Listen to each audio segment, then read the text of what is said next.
Hello! Happy Sunday everyone! For today's video nga po, maaga kami nagising at meron kaming Simba!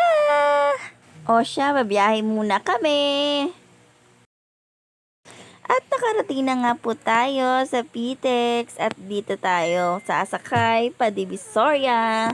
Eto na nga ang araw, nasisikatan na tayo. Iba pa naman pag nasisikatan tayo. Cherry. Walang ganon talaga. At eto na nga ang mga itsura ng mga enday. Nagsiwagwaga ng mga buhok. Kanina fresh. Ngayon, pahupa na. Nakasakay na nga tayo sa Divisoria at eto na nga tayo. Naglalakad tayo at next naman natin ay tricycle. Mga bata, saan na nga tayo pupunta?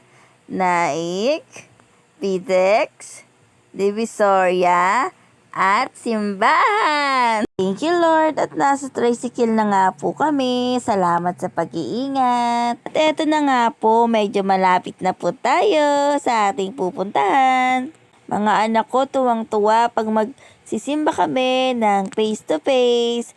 Kasi nga po, damang-dama mo ang presensya ng Lord. At syempre, mas natutuwa si Mama pagkasama lalo si Papa.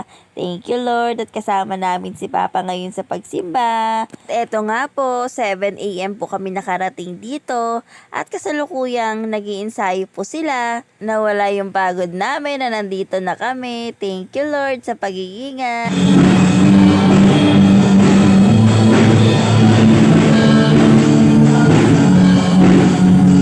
At eto na nga po, pauwi na kami. Tapos na yung aming simba. Grabe, ang ganda ng message ng Lord. Nakakakilig. Love with action, 'di ba? Pre, mas mainam na hingin natin sa Lord ang ating love. Ay, ang ating partner, 'di ba? Ito na nga, walang kapaguran si Inday. Nagdivisoria kami.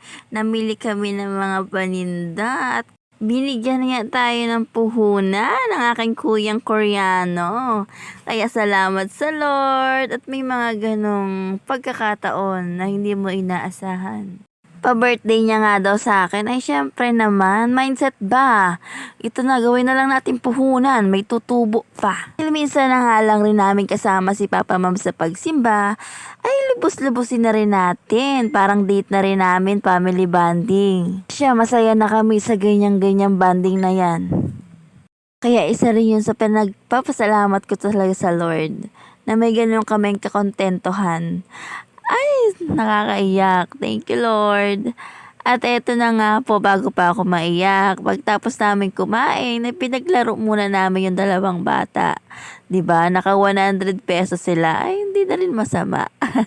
Kasi ngayon lang din talaga. At syempre, balik na kami sa Naik at hira na rin kami makalabas. Syempre, may pinaglalaanan din kami na gastusan, kaya dapat pichi-pichi. Dapat pinag-iisipan at pinag-iisipan ang bawat kagastusin dahil sobrang mahal ng bilihin.